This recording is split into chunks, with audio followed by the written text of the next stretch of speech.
Bonsoir à tous et bienvenue pour ce nouveau rendez-vous du futur ici au Cube. Ici au Cube et en direct chez vous sur le site rendez-vous-du-futur.com, le site du Cube, le site écoloinfo.com également. Nous sommes live tweetés sur le hashtag RDVFutur et nous sommes en direct dans Facebook sur la page fan du Cube et de Rendez-vous du Futur. Cette émission est diffusée grâce au talent conjugué de la JD Carré, de Un Air de Chat, de Triple C et bien sûr du Cube. La règle du jeu est simple, comme à chaque émission. Durant environ 1 heure, nous dialoguerons avec notre invité. Un dialogue qui sera animé par Nils Asiosmanov, président du Cube, et Salomé Kinner, responsable éditorial de la librairie en ligne naboo.com. Moi, me demanderez-vous, moi je suis Éloi Choplin et je suis le passeur de vos questions que ici au Cube, dans la salle, les questions du public, et vos questions chez vous. Vous êtes nombreux déjà à avoir posé des questions en amont, et vous serez, je l'espère, nombreux à continuer à poser des questions pendant l'émission. Le chat est ouvert sur tous les sites que j'ai indiqués. J'attire juste votre attention, et je finirai cette petite introduction là-dessus, pour vous dire que nous sommes au 10e Rendez-vous du Futur. C'est la 10e émission parrainée par Joël de Ronet, lancée en juin 2010. Vous êtes en moyenne 2000 internautes à suivre à chaque émission. Merci beaucoup pour votre fidélité. Continuez bien sûr et soyons de plus en plus nombreux à explorer les futurs avec nos invités. Alors justement, nos invités. Après Joël de Ronet, notre parrain, Claudia Agnoret, Jacques Attali, Bernard Werber, François Skeuten, Jean-Pierre Dionnet, Serge Tisseron, Didier Von Covellart et Odile Deck, c'est Gilles Clément qui nous fait l'amitié d'être notre 10e invité. Merci beaucoup, Monsieur Clément. Et laissez-moi vous le présenter en quelques mots.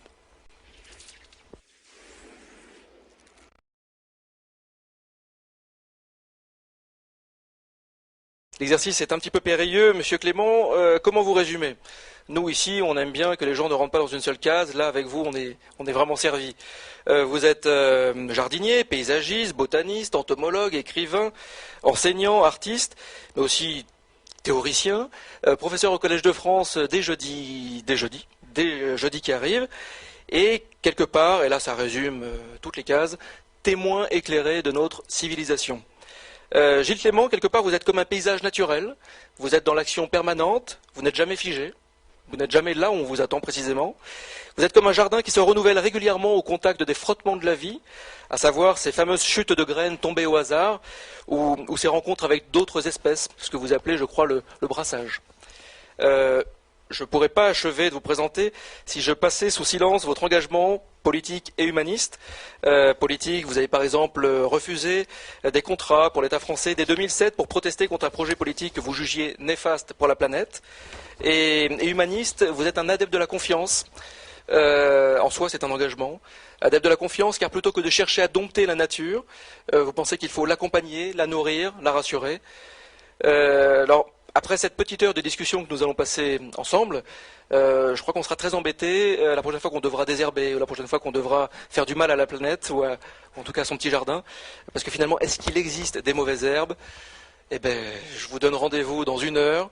Et je cède la parole à Nils pour lancer les hostilités, pour lancer la première question. À toi, Nils. Bonsoir à toutes et à tous. Merci infiniment, Gilles Clément, d'être avec nous ce soir, d'avoir répondu à notre invitation. Alors, on a dû vous faire cette remarque assez souvent, mais en plus d'être un jardinier hors du commun, vous êtes un jardinier des mots. C'est un vrai plaisir de vous lire. On sent que vous les cultivez avec amour et précision. Est-ce que c'est important pour vous d'écrire? Est-ce que ce temps-là est important? Ah oui, ce temps est très important. Et je n'avais pas imaginé que je devrais attacher tant de temps et d'importance aux mots, jusqu'au moment où il a fallu faire la transmission de ce que je pensais être important auprès des étudiants, c'est-à-dire au moment où j'ai commencé à enseigner. Et à ce moment-là, il a fallu que je précise ma propre pensée, et la meilleure façon de la préciser, c'est de la rédiger. D'ailleurs, je demande cet exercice-là aussi aux étudiants. Et à partir du moment où j'ai commencé à faire ça, je ne me suis plus arrêté. Alors on a un petit rituel, en fait je démarre tout à l'envers, puisque normalement on a un petit rituel où on doit commencer par une citation sur le futur qui sert en même temps de première question. Donc à chaque fois, je cherche une citation nouvelle. Alors pour la trouver, cette fois-ci, j'ai tapé le mot futur dans Google pour voir ce qui allait sortir. Là, il y a 87 500 000 occurrences quand même. Alors j'ai fait comme tous les bons écoliers, du coup j'étais directement sur Wikipédia, où j'ai trouvé cette jolie définition parmi d'autres. Le futur, c'est quand le certain bascule dans l'incertain. Alors ma question est-ce que vous êtes un jardinier du certain ou de l'incertain? Alors, évidemment de l'incertain, mais pas par prise de position sur idéologique ou par décision sur faire du futur ou pas. C'est simplement parce que le jardinier sait tous les matins que son projet est déjoué par la nature qui a inventé quelque chose de nouveau avec lequel il va falloir travailler. Il y a donc un travail d'interprétation sur ce qui advient. Par conséquent, on est dans l'incertitude complètement, tout le temps. Alors du coup, je me doutais un peu de la réponse, du coup j'ai tapé jardin et futur. Et à ma grande joie, j'ai trouvé véridique, vous pourrez vérifier, un lien sur une œuvre qui a été produite au Cube qui s'appelle Le Jardin des Amours. C'est pas mal quand même. Jolie synchronicité. Alors ensuite j'ai tapé jardin planétaire, et qui est un peu votre marque de fabrique, ce qui a donné plus de 650 000 occurrences en renvoyant à votre nom. Alors joli score, hein, c'est presque Lady Gaga. Bon, vous êtes une personnalité qui compte dans le débat public, on le sait. Est-ce que c'est pas sur le territoire immatériel d'Internet qu'on peut aujourd'hui faire pousser les graines d'un printemps écologique? Je ne sais pas si on peut appeler ça comme ça. Est-ce que vous croyez à une forme d'intelligence connective qui pourrait contribuer à votre combat, si je puis dire? Oui, ça, je crois que la prise de conscience, elle est de cet ordre-là. On est en effet dans la question immatérielle, et rien de mieux que le numérique ne peut mettre en réseau cette immatérialité-là et porter quelques fruits, c'est sûr. Il y a aujourd'hui, ce que je peux constater, un ensemble incroyablement nombreux d'initiatives qui sont apparemment déconnectées les unes des autres, et qui apparaissent comme sous une forme atomisée sur un territoire qu'on pourrait dire planétaire, justement. Or, il n'est pas du tout certain que ce ne soit pas mis en réseau d'une façon, disons, fédérée. Seulement, c'est fédéré autrement que par les voies officielles. Ça l'est, justement, de cette façon-là. Alors, Éloi Choupin a parlé tout à l'heure de votre engagement politique. J'aimerais revenir à mon tour, parce que je crois que pour vous, l'engagement, qu'il s'agisse d'action personnelle ou de conscience collective, c'est un petit peu la seule manière de garantir l'avenir et la pérennité de la biosphère. En même temps, donc on a la loi sur les PNPP, on a la menace sur le potager personnel aux États-Unis, et il y a toutes les interdictions des plantes et des pratiques médicinales. Tous ces exemples nous donnent parfois l'impression que ce sont les législateurs eux-mêmes qui nuisent à la diversité. Quel genre de projet politique pourrait aujourd'hui répondre à l'urgence environnementale? Alors ça, c'est un grand travail. Il y a évidemment, selon le modèle économique qui est encore en vigueur et qui pourrait très bien disparaître, une volonté tous azimuts de breveter, de commercialiser, de marchandiser ce que moi j'appelle le bien commun. Les PNPP sont les produits naturels peu préoccupants, ça en fait partie, mais évidemment que tout est de cet ordre-là, et le législateur en effet prend des mesures pour interdire certains usages et en favoriser d'autres, et ce qui est autorisé, donc officiel, au catalogue, et ça intéresse les semences, ça intéresse toutes sortes de choses, c'est entre les mains des multinationales, donc c'est une affaire d'argent uniquement. Ça n'est pas... Il y a des choses plus dangereuses et qui sont en train de se fabriquer là, en ce moment. Je pense aux accords de Nagoya qui ont été mis en place au mois d'octobre 2010 et dont personne à peu près n'a parlé. Il s'agit de 190 pays qui se mettent d'accord pour partager le bénéfice de la commercialisation de la diversité dans chacun de ces pays-là. C'est notamment, ce protocole est mis au point par les laboratoires pharmaceutiques et cosmétiques. C'est eux que ça intéresse bien sûr le plus. À partir du moment où on met une valeur sur un élément, un être de diversité, il est évident qu'il va rentrer dans un circuit commercial. Et si on était dans un autre modèle économique, après tout, ce serait peut-être pas une si mauvaise idée que de donner une valeur à ce qui, pour l'instant, est peut-être un peu sans nom et sans valeur. Mais dans le modèle économique que nous avons, c'est forcément la perte de la diversité. Or, Nagoya a été mis sur pied, après 8 ans de discussion, simplement au nom de la protection de la diversité. C'est tellement suspect, un accord de 190 pays, qu'on peut se demander les raisons pour lesquelles ça s'est si bien passé. Il est évident que c'est pour des raisons d'argent, et c'est tout, et de spéculation. Personne n'en a parlé. On n'en a pas fait de publicité. Ça reste un peu mystérieux. Alors, on peut cliquer sur Nagoya et on va trouver des choses. Et quand on sait ça, en sachant cela, est-ce qu'il est possible de faire quelque chose avec son balcon? Il est possible de faire quelque chose, et c'est justement ça, la situation des micro-pouvoirs aujourd'hui qui sont dispersés complètement sur la planète. Énormément de gens prennent des dispositions, inventent des solutions, y compris même jusqu'à aller vers des modèles économiques, des micro-modèles économiques, des petites sociétés, les villes en transition telles qu'on les voit en Angleterre et ailleurs, les monnaies complémentaires, c'est-à-dire les nouveaux systèmes économiques adaptés à des productions, des distributions locales, mais des réhumanisations, on pourrait dire aussi tout en même temps, c'est en marche. Donc ça constitue un mouvement de résistance qui est complètement sourd, c'est-à-dire sur lequel, là non plus, on ne fait pas de publicité, mais qui existe. Alors, pour moi, vous êtes un peu le Ted Nelson du paysage. Je m'explique. Ted Nelson, c'est un sociologue américain qu'on a invité à plusieurs reprises ici, qui est quelqu'un d'absolument passionnant et qui a pour notamment particularité d'avoir inventé l'hypertexte. Donc c'est ce qui permet de mettre en lien tous les mots, toutes les photos, les vidéos, etc. sur Internet. Et donc c'est un peu grâce à lui qu'on a pu créer un écosystème planétaire de la connaissance qui met tout en lien. Alors cette cartographie de la connaissance montre que tout est interdépendant, du coup on a cette représentation-là, et ça donne encore plus de relief à l'idée du jardin planétaire. Est-ce que vous ne croyez pas que, là encore un peu paradoxalement, la montée de la conscience écologique ou de la conscience biosphérique, c'est un produit de la culture numérique? S'il n'y avait pas eu la culture numérique, on n'aurait pas pu avoir ces nouvelles représentations. Il y a cette raison-là.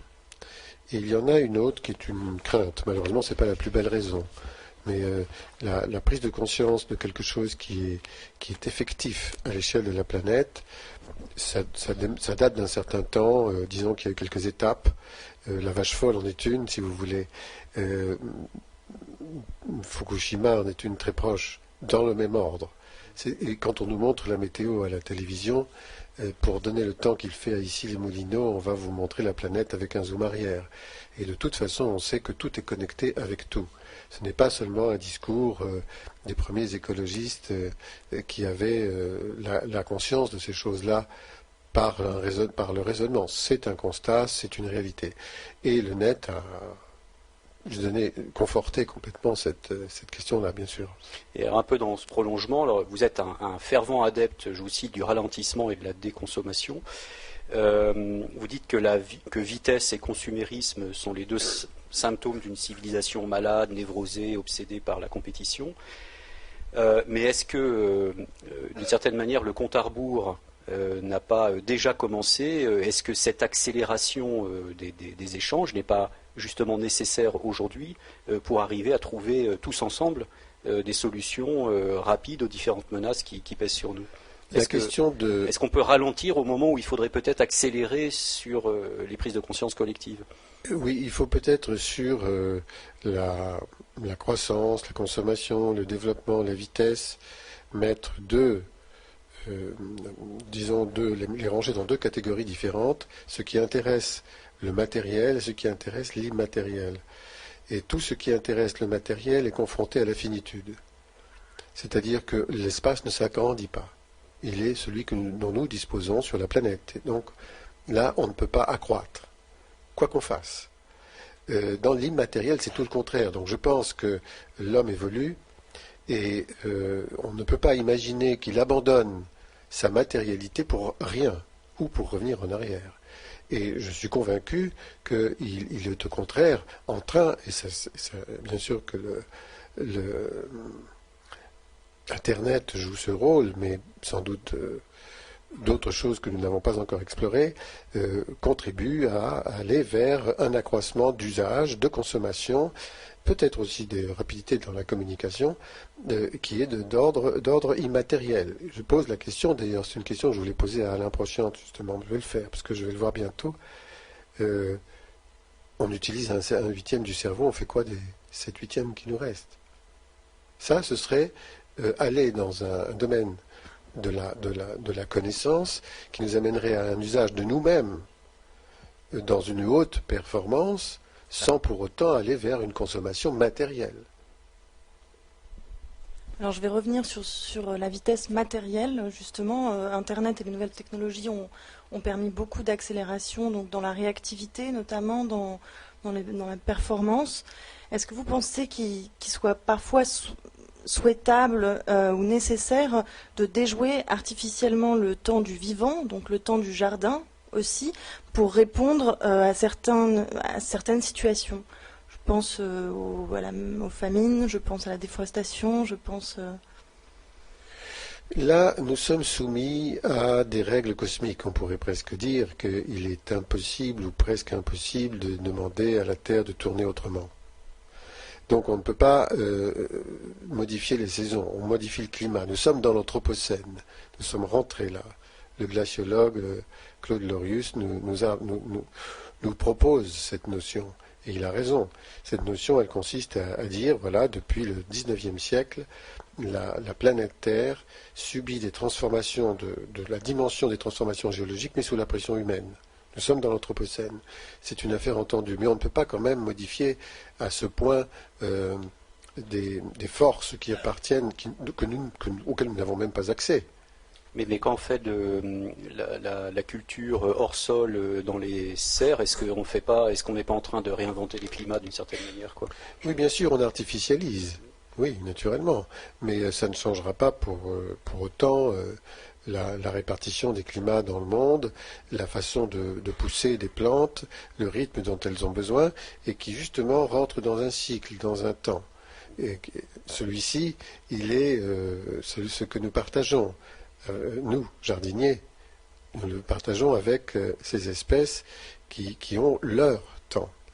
Et ce qui est très intéressant dans cette histoire, c'est que, quelle que soit l'habitude que nous ayons de communiquer avec une extrême rapidité, nous n'avons pas encore la possibilité de communiquer avec cette même rapidité avec les plantes, mais nous sommes soumis à leur rythme temporel. Par contre, nous pourrions communiquer plus vite. Par exemple, nous pourrions apprendre, par des moyens qui sont à découvrir, que telle plante émet tel courant électrique pour dire quelque chose. Or, elles le font, les plantes. Des tas de modes de communication sont au point, que nous ne connaissons que très, très, très partiellement. Mais nous n'allons pas pour autant changer le rythme des saisons, comme je disais, ce qui fait que le temps est pour nous, qui est un objet principal, c'est celui de notre... nous travaillons dans le temps, avec la durée, nous l'accompagnons. Il nous accompagne, mais enfin nous ne nous y heurtons pas. Ce n'est pas pour nous une question. Et c'est juste on fait avec. Vous parliez de communication avec les développements du numérique, l'espace urbain, la ville vont devenir de plus en plus interactifs, communicants, voire relationnels, au point d'ailleurs peut-être de complètement gamifier nos environnements et de nous aliéner dans des sortes de fictions interactives, urbaines. À l'opposé de cette conception du monde, vous citez dans une brève histoire du jardin un passage du livre secret du jardin japonais, que je cite donc. Qu'est-ce qu'un jardin? Un des moyens offerts à l'homme de parvenir au grand éveil, c'est-à-dire la connaissance de la réalité qui est au-delà du rêve. Est-ce qu'il n'y a pas donc là deux visions du monde radicalement différentes? C'est-à-dire d'un côté la ville comme espace de fiction qui nous immerge de plus en plus dans un rêve collectif, et puis de l'autre la nature qui dépasse l'horizon du rêve pour nous connecter au cosmos. Disons que la capacité de la nature, c'est d'ailleurs tout à fait reconnu dans ce qu'on appellerait l'ortithérapie et de nous rééquilibrer. Ça nous permet de nous retrouver. Et ceci pour tous les êtres, qu'ils soient en déséquilibre profond ou léger. Ce que la ville et les interconnectivités suggérées ici procurent, c'est autre chose. C'est une évolution collective. Et on n'est plus dans le rééquilibrage individuel, on est dans une sorte de communauté vibrante et qui partage dans un temps fulgurant les mêmes concepts, les mêmes principes et qui alors c'est tout un avantage, mais qui peut aussi, avec les mêmes moyens, se retrouver sous l'emprise d'un même pouvoir. Comment se libère-t-on de quelque chose qui nous est infligé communautairement, avec des moyens considérables, peut-être en allant se mettre dans un jardin. Alors justement, vous avez utilisé le mot nature, et puis là vous revenez au jardin, vous dites dans votre livre que Jean-Jacques Rousseau s'opposait à l'esthétique dramatisée de la nature, encore cet espace fictionnel d'une certaine manière, qui était selon lui donc contraire à une démarche d'autonomisation de l'homme. Est-ce que les espaces connectés, ubiquitaires qu'on voit aujourd'hui ne sont pas justement la possibilité pour l'homme, alors je vais utiliser un mot compliqué, je ne sais pas si je vais arriver à le dire, de s'hyper-territorialiser, j'y suis arrivé, et en gros d'arriver à faire plus rapidement le tour de son petit enclos planétaire, qui du coup lui permettra de prendre peut-être mieux ou plus facilement conscience d'une dimension plus cosmique ou universelle, quoi. Je sais pas. Sortir est-ce que l'espace immatériel connecté n'est pas la manière la plus rapide de faire le tour de notre petit enclos planétaire, quoi. Ça ne fait pas de doute que ça nous donne la dimension immédiatement de cette planète à toutes sortes de niveaux. Je pense que voyager, c'est encore autre chose. Parce que voyager physiquement, c'est-à-dire se déplacer cette fois-ci, rentrer dans la matérialité du déplacement, c'est prendre la mesure de tous les points de comparaison qui nous permettent de comprendre où on habite quand on revient. Et c'est très important aussi, et c'est irremplaçable. C'est-à-dire que les informations qui vous parviennent et par le système de connexion dont on parle là et qui nous donne la conscience planétaire ne remplace pas complètement le déplacement physique. Et probablement pas non plus ce qu'on peut ressentir dans un état immobile, dans un jardin. Bien sûr. Voilà, tout à fait. Est-ce qu'il y a une question éventuellement dans la salle, ici au Cube? Sinon, moi j'ai des questions sur le chat. Je vous rappelle que cette émission est en direct. Dans la salle? Alors la première question sera une question d'un internaute. Gilles Clément, une question d'Edith sur le site Écolo Info.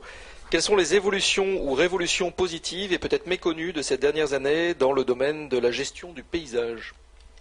Est-ce qu'il y a eu des grands changements, des grands bouleversements? Des grands changements, je pense que les grands changements au niveau du paysage ne peuvent être que des changements politiques. Et pour l'instant, les paysagistes interviennent avec beaucoup de modestie sur le grand paysage parce qu'ils n'ont pas les moyens. Et ceux qui ont les moyens et qui fabriquent le paysage, ce sont les exploitants agricoles, les forestiers, les urbanistes et les industriels. Dans la mesure où ceux-là sont soumis à la politique agricole commune et le système qu'on connaît qui est dévastateur, le système économique, on ne peut pas dire qu'il y ait eu des grands progrès. Par contre, dans les consciences, il y en a. Et dans les travaux des paysagistes, il y a d'une manière à peu près systématique la dimension écologique qui est intégrée. Il faut dire qu'on ne voit pas comment on pourrait faire autrement quand on réfléchit à ce qu'on a à dire aujourd'hui. Mais seulement l'impact, si vous voulez, sur le territoire, il est forcément faible puisque notre domaine d'action est faible. Une autre question peut-être ici au Cube? Non? C'est toujours la première la plus dure. Les internautes se sont dévoués. Ah, une question au Cube. Donc à ici les Moulineaux. Vous allez avoir un micro, madame. J'aurais envie de rebondir sur votre réponse sur le travail des paysagistes. J'ai regardé les paysagistes structuralistes, comme je ne me rappelle plus son nom, celui qui a fait le jardin d'Île Sega.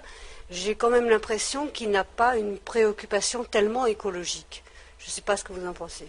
Non, mais vous prenez un exemple complètement contraire, c'est une affaire entendue. Et il y a quelques paysagistes très connus et très respectables qui n'ont pas du tout intégré ça, parce que s'ils n'ont pas été formés à cette question, il y a pour rentrer dans... Il faut bien sûr être sensibilisé à ça et avoir une sorte d'alphabet qui permet de formuler les choses. Et quelques paysagistes, vous savez, l'école du paysage où je suis enseignant, recrute de façon très hétérogène. Beaucoup d'entre eux n'ont pas la formation sur le vivant, par exemple, alors qu'ils mettent en œuvre le vivant.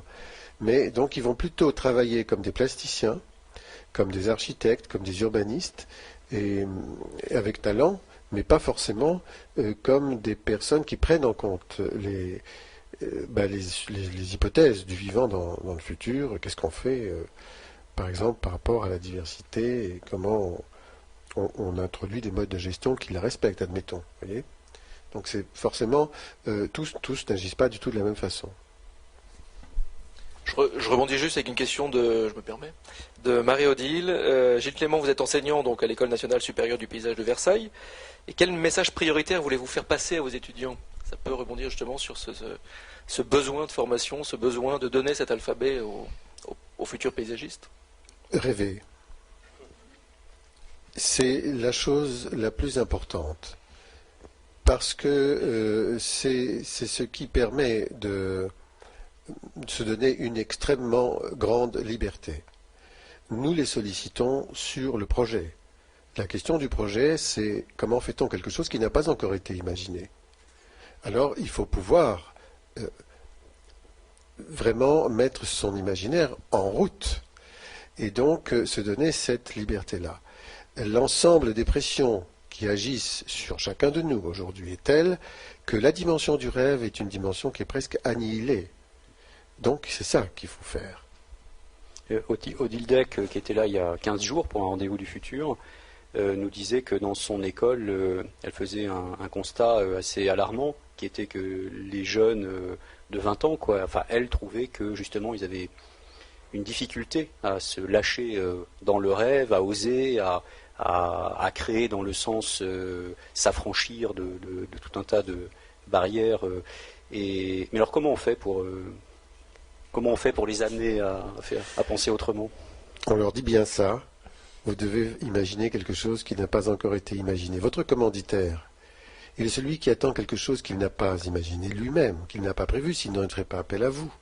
Alors, qu'est-ce que vous proposez pour une question comme celle-ci? Mais pour arriver à les amener sur ce terrain, on leur dit, c'est quoi ça dans 20 ans, ce paysage-là, ou dans 30 ans?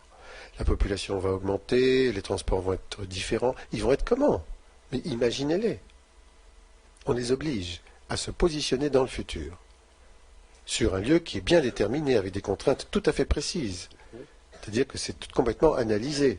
Simplement, là-dessus, ils peuvent proposer une utopie. Ils ont ce droit. Les contraintes ne sont pas trop fortes aujourd'hui pour justement arriver à dépasser certaines limites. Enfin là encore, Odile Deck disait qu'il y avait les principes de précaution, tout un tas de choses qui faisaient qu'aujourd'hui ça devenait de plus en plus dur de proposer. Mais il est hors de question de faire entrer ces contraintes-là. Hors de question. Bien entendu que les contraintes qui sont celles qui vont nous amener à une attitude formaliste ou structuraliste ou fonctionnaliste, mais on les élimine tout de suite. Il n'est pas question de ça. Il est question de proposer une idée, de quelque chose qu'on n'a pas encore imaginé, comme je le disais tout à l'heure. Et après on verra comment on fait rentrer les obligations, s'il le faut. D'ailleurs, quelquefois, c'est pas obligé. Alors, on avait posé la question à Jacques Attali aussi sur comment on arrive à être plus créatif dans ce monde où on le voit bien. De toute manière, le contexte n'encourage pas non plus à se lâcher complètement, contexte économique notamment, etc.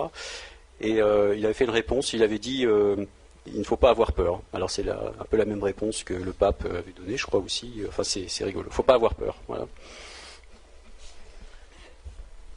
Salomé?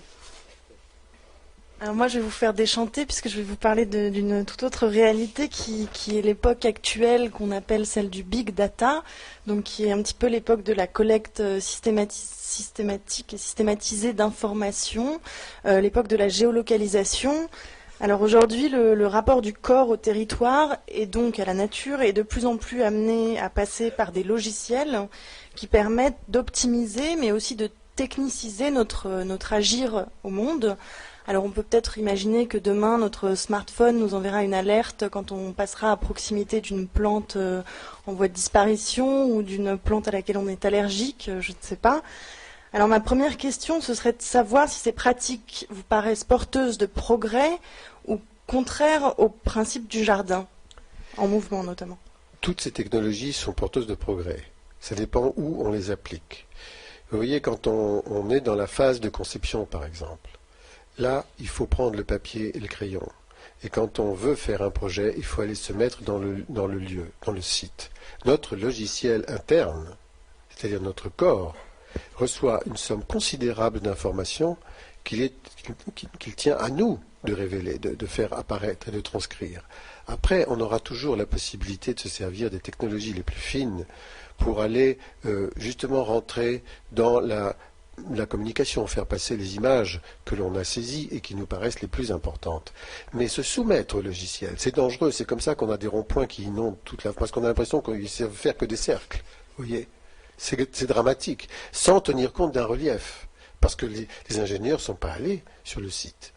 Mais alors, qu'est-ce que ça veut dire, ce travail, vous voyez ? C'est à quel moment on fait intervenir la plus haute technologie ? Alors d'autre part, il y a votre outil de travail principal, donc la météo, d'une certaine manière, qui est par excellence, qui échappe en fait à l'anticipation. Est-ce que vous pensez qu'à terme, ces pratiques puissent être utilisées à des fins favorables ? Je pense par exemple à la prévision des accidents climatiques, ce genre de choses. Oui, je pense pour la prévision qu'on en fera des progrès et que ça nous sera à tous utile, aussi bien aux jardiniers qu'à tous les usagers de l'espace. Il n'y a pas de raison pour ça. Mais je pense aussi que nous avons la capacité à nous adapter, c'est-à-dire nous sommes des êtres vivants, les plantes et les animaux le font, s'adaptent précisément au changement. C'est ce qu'on appelle le pouvoir de résilience, ou de l'individu, ou d'un système, ou d'un écosystème. Donc comment fait-on pour, en somme, maintenir la capacité biologique générale, l'amplitude biologique générale, pour accroître ou maintenir un haut pouvoir de résilience, sans avoir, encore une fois, un systématiquement accès aux béquilles. Oui. Bien sûr, ça peut nous être utile. Et l'information, je ne dis pas que c'est une béquille, excusez-moi, je ne dirais pas des choses pareilles, mais elle peut nous donner des manières de renforcer cette résilience naturelle que nous avons, bien sûr.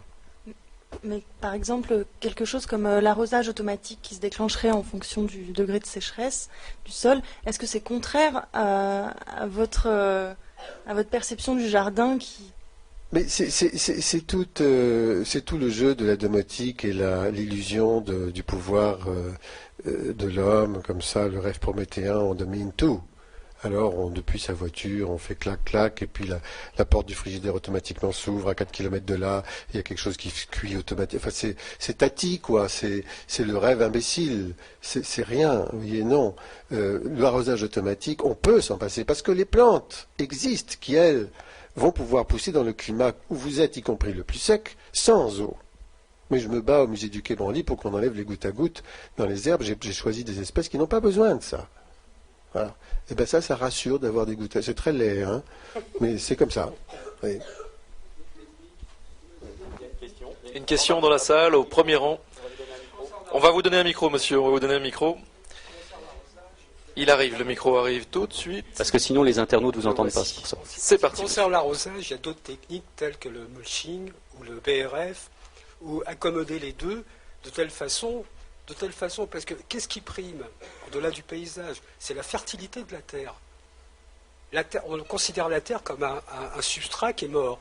Donc il faut cette petite couche, cette peau qui relie le cosmos et le noyau, il faut la faire vivre, et pour la faire vivre, il faut un maximum d'insectes, un maximum de fleurs, de telle manière qu'il y a un maximum de relais trophiques. Voilà. Moi, je suis un jardin ouvrier, et je m'escrime à le faire, c'est difficile pour moi, parce qu'il y a des tas de contraintes, des tas de contradictions, mais j'essaye, et lorsque j'y suis allé, il y a quelque temps, j'ai vu une plante qui était apportée par un oiseau, et ça s'appelle la belladone. La belladone est arrivée dans mon jardin. Merci. Merci, monsieur. Non, mais je souscris. Je suis d'accord avec le fait que on peut avoir même des espèces qui sont un peu plus gourmandes en eau que le climat ne le permet, à partir du moment où on utilise des moyens très naturels. Le BRF vient d'être cité, c'est ce qu'on appelle le broyat raméal fragmenté qui joue ses rôles, en plus d'apporter une certaine humidité, mais une nourriture, une décomposition remarquable, enfin bref, il y a des méthodes écologiques qui sont très au point là-dessus. Dans une brève histoire, là on fait un petit saut quantique, on passe ailleurs. Dans une brève histoire du jardin, vous parlez des grottes. Il y a tout un chapitre sur les grottes dans les jardins du 18e, 17e, etc. Enfin, il y a eu toute une mode autour de ça. Et la question est très simple, je voulais vous poser, pour vous, c'est quoi la grotte d'aujourd'hui? Ça serait quoi dans un jardin du 21e? Quelle forme elle aurait, ou peut-être même est-ce qu'elle aurait un usage tout simplement encore? Non, ça peut être la cabane à fugue. Ça peut pas être l'écran par exemple? Ça peut être l'écran, ce qui est une cabane à fugue. C'est un lieu où évidemment on se trouve à la fois dans une session de protection, où on est peut-être seul, où on est en même temps avec un point de vue sur le monde, mais où on se retrouve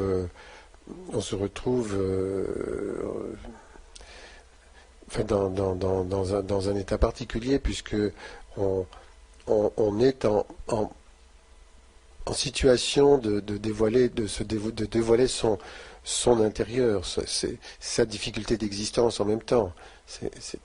La grotte est aussi l'espace sombre de l'individu, ce qui n'est pas forcément mis à la lumière, jamais, et qui appartient à chacun.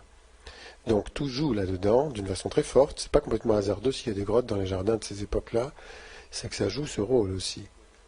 En même temps, il y a des messages écrits, il y a un certain nombre de choses qui sont racontées, qui appartiennent au mythe, mais c'est pas ça l'essentiel.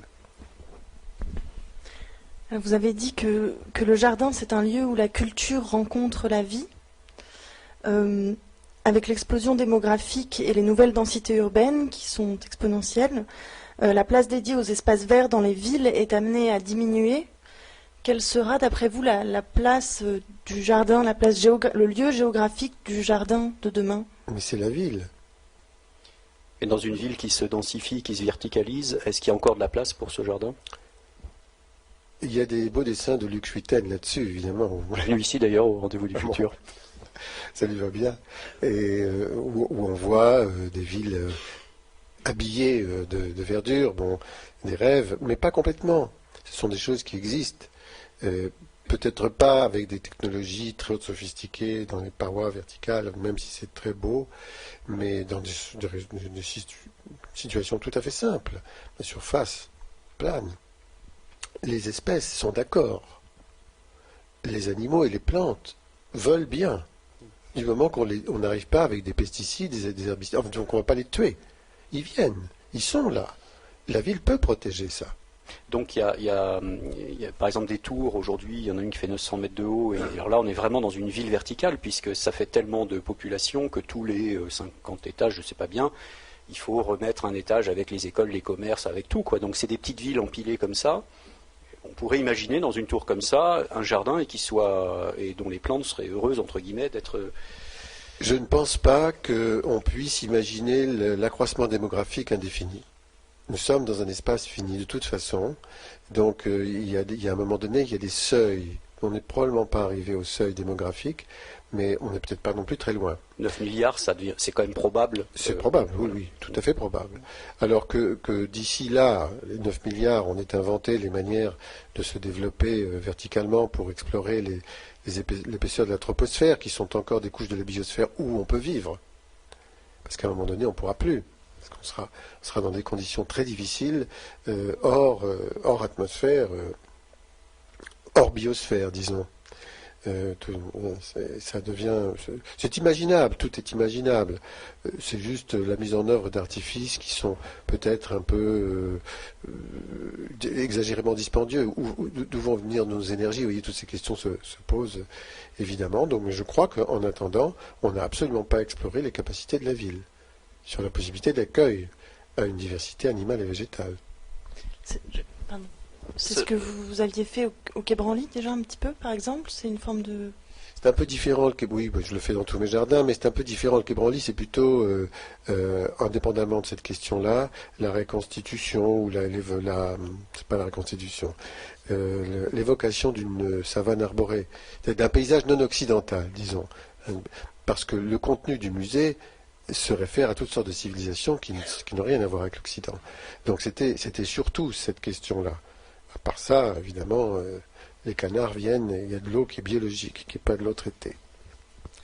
J'ai envie de poser une question avant de donner la parole au public, une question d'internaute, que je suis en train de me faire taper sur les doigts parce que les questions s'accumulent et je ne peux pas tous les poser. Une question de Citizen Cat sur le chat. Comment peut-on être paysagiste sans formation à la biodiversité?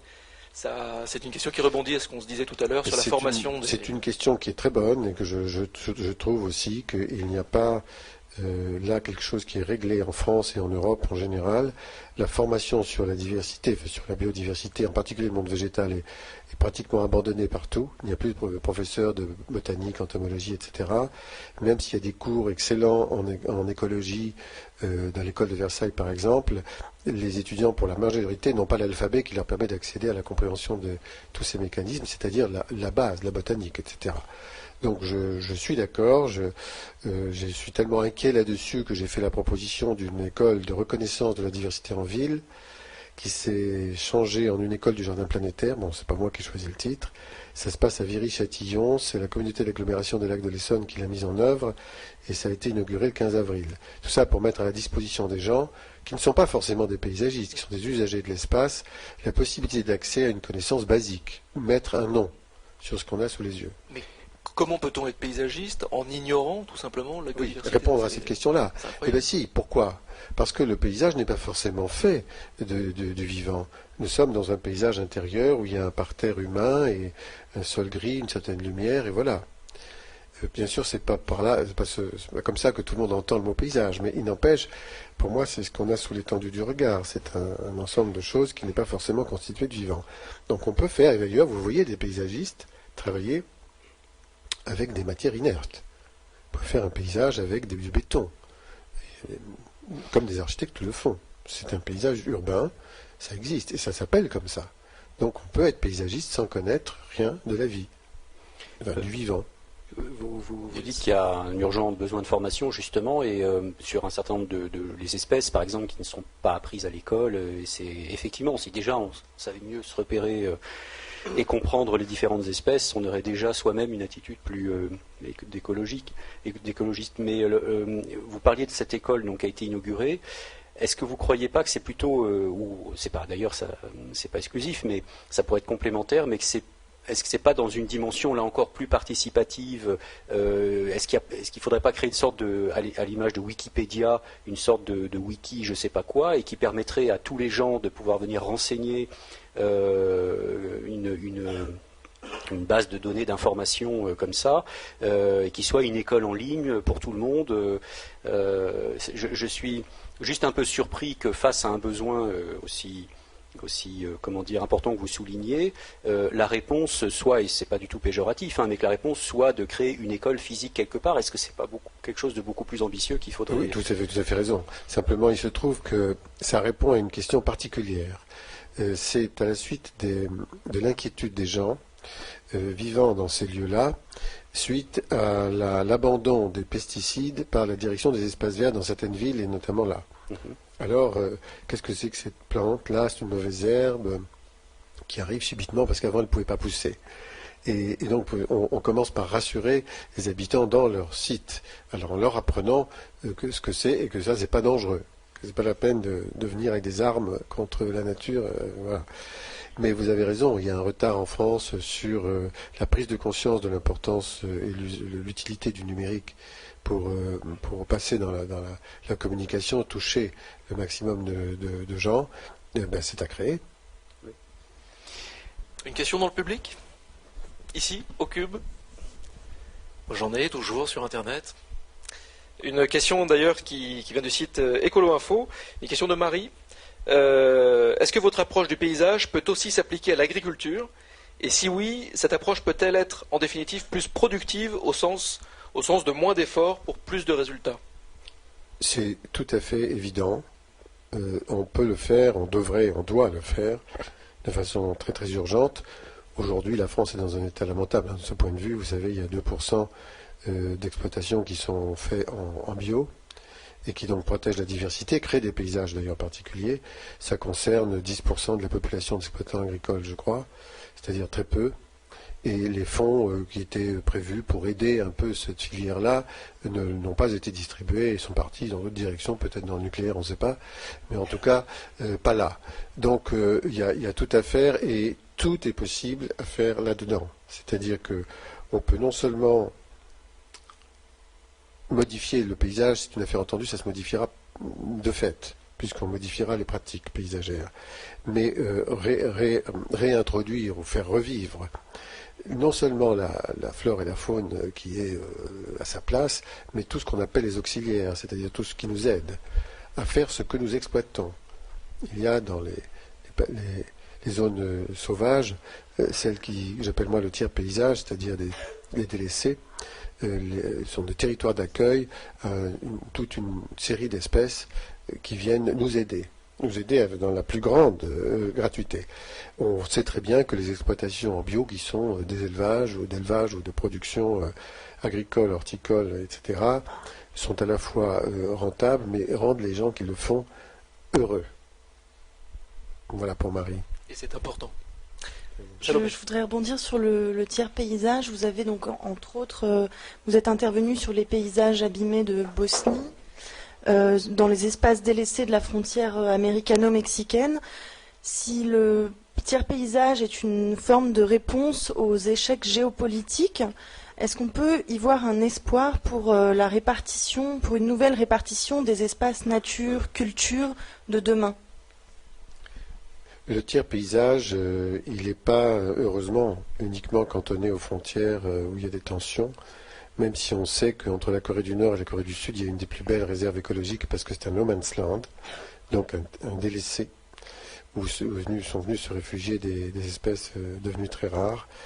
La même chose chaque fois qu'il y a des doubles murs, et c'est le cas entre le Mexique et les États-Unis au niveau de Tijuana. Bon, j'ai été appelé en Palestine, où il y a aussi des murs partout, parce que l'UNESCO là-bas estimait que, c'est à propos du tiers paysage qu'on m'a fait venir, que c'était un territoire du tiers paysage. Oui, et il y a sur la planète un certain nombre de délaissés qui ont toutes sortes d'origines, y compris bien sûr militaires. Bon. Qu'est-ce que c'était votre question ? Excusez-moi.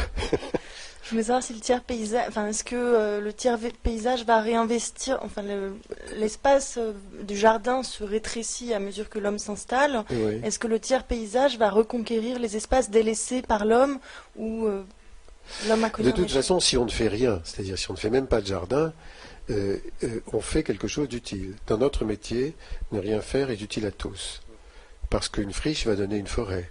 C'est le tiers paysage, ça. Et là, c'est le niveau climatique. Bon, mais même si elle n'atteint pas ce niveau-là, de toutes les façons, elle nous fabrique de l'oxygène que nous respirons et dont nous avons besoin. On peut dire qu'un projet, c'est-à-dire faire quelque chose, sera utile, évidemment, mais utile à un petit groupe et peut-être pas forcément à tout le monde. Mais ne rien faire, là, est utile à tous.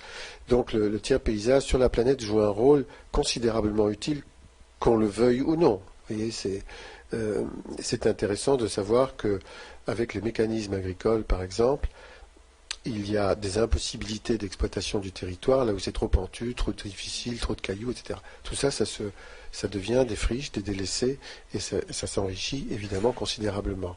C'est mal considéré à tort. Mais la nature reprend ses droits.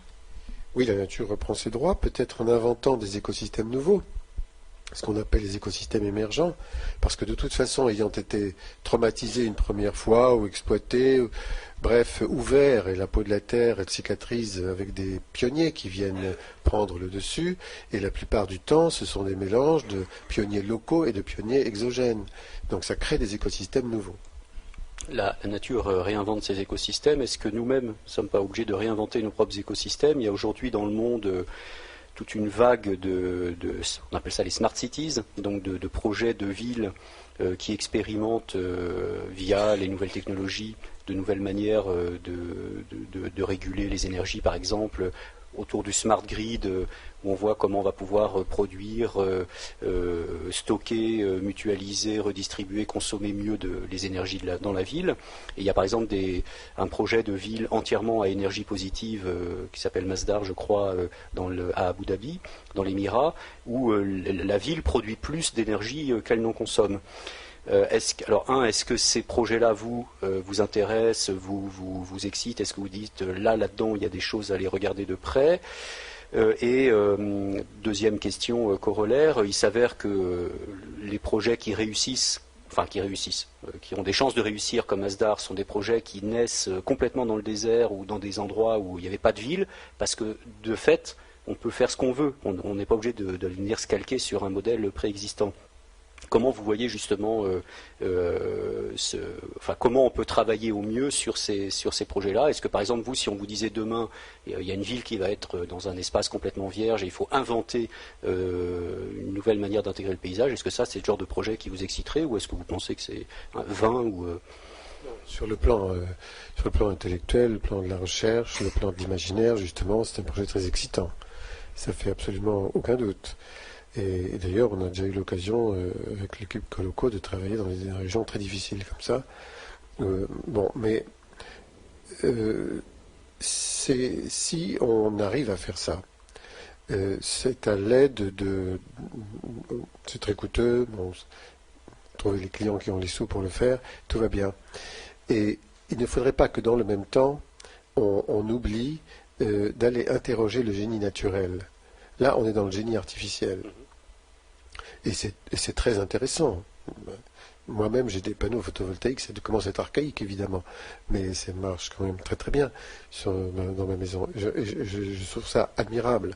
Donc j'irai tout à fait dans le sens. Mais si pendant ce temps-là, on ne fait aucune prospective sur le champ du génie naturel, on se prive d'une connaissance qui est évidemment fondamentale, parce que cette nature, elle est notre allié. Non seulement nous en dépendons, mais elle est quand même notre allié toujours. Elle nous est complètement utile. Et donc il y a quelque chose qui est délaissé. Alors pour le coup, en tant que recherche, c'est ce que j'appelle, pas à défaut d'autre chose, la connaissance sur le génie naturel, oui. Et justement, est-ce que dans ces recherches sur les nouvelles formes d'habitat, etc., est-ce qu'on n'a pas nécessité aujourd'hui d'être dans des recherches pluridisciplinaires? Je pense par exemple, moi je ne suis pas un expert de ces deux questions-là, mais il y a par exemple un site qui s'appelle Symbiocity, qui est une émanation de la Suède, je crois, où il y a aujourd'hui une trentaine de pays qui participent sur des projets de recherche collaborative. Comment on crée de l'interdisciplinarité aujourd'hui dans ces domaines-là, quoi? Déjà, est-ce qu'il y en a? Est-ce qu'aujourd'hui vous considérez qu'il y a un niveau de transdisciplinarité qui est tout à fait suffisant, ou est-ce qu'au contraire on fonctionne encore en silo et au détriment donc d'un projet Non, dans notre métier, on est toujours en interdisciplinarité. C'est assez rare qu'on fonctionne isolément, vous voyez. Sauf quand on est quand on est sollicité à titre d'artiste, où là, à ce moment-là, on travaille peut-être de façon un peu plus isolée. Mais sinon, non, jamais. Et on est de toutes les façons en interdisciplinarité. Ça n'est pas aussi étendu parce que les projets ne sont pas non plus eux-mêmes très étendus, mais ils le seraient un tout petit peu plus, qu'on serait dans cette obligation.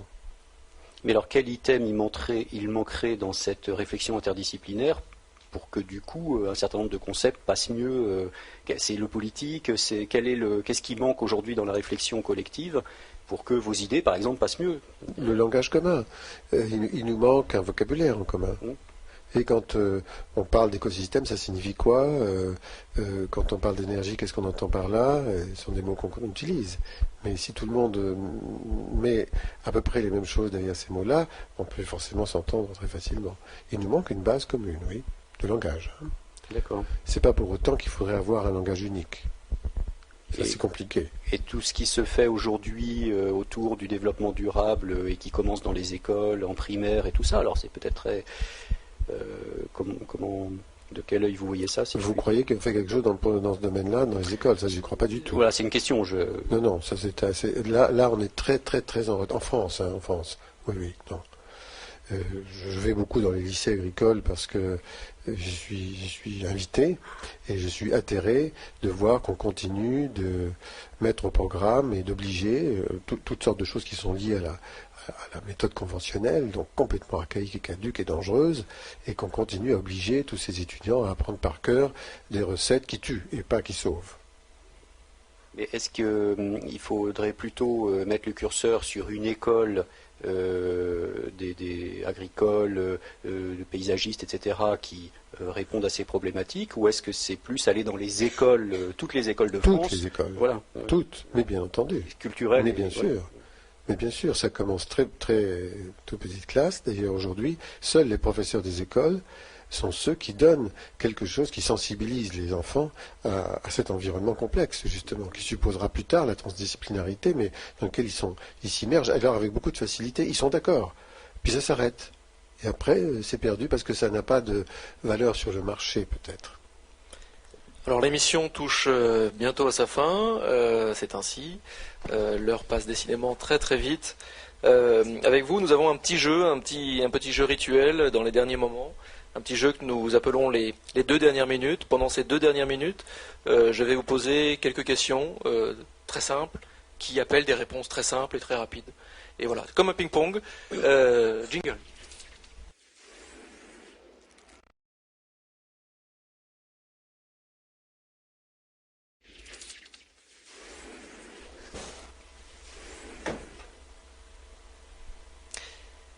Alors Gilles Clément, question d'Edith. Si vous deviez refaire un jardin déjà existant, lequel changeriez-vous? Là, comme ça. Je ne comprends pas la question. Si je devais faire un... Si vous deviez rechanger un jardin qui existe déjà, oui. Si vous deviez le reformater, quel jardin vous attaqueriez-vous? Des jardins que j'ai fait moi? Non, d'un autre. Non, là, c'est une question que je n'ai pas compris. Ou d'un jardin existant. Je suis vraiment désolé. Je pense que j'imaginerais de toute façon quelque chose de nouveau, puisqu'on évolue constamment. Donc, quelque chose qui n'a pas existé. Voilà. Quel projet fou aimeriez-vous réaliser, celui dont vous rêvez? Un projet où on serait dans l'eau, je pense. On serait immergé. Ne serait-ce que pour nous mettre dans la situation de la réalité. Tous dans le même bain. Et dernière question, quelles ou qui sont vos influences dans le métier? Ce sont, je pense, des scientifiques et des philosophes plutôt que des gens du métier. Des noms particuliers ou des noms particuliers, là, je viens d'avoir un dialogue avec Bernard Stiegler. On a parlé de problèmes très variés, mais aussi bien... ce sont Joël de René, puisque... il parraine cette émission-là. Je l'ai invité d'ailleurs au Monde Selon l'année dernière, où Francis Allais, qui est quand même ce qu'on peut faire de plus extraordinaire sur la connaissance du monde vivant, en particulier des arbres et des forêts dans le monde. Donc voilà, c'est ça mes interlocuteurs privilégiés.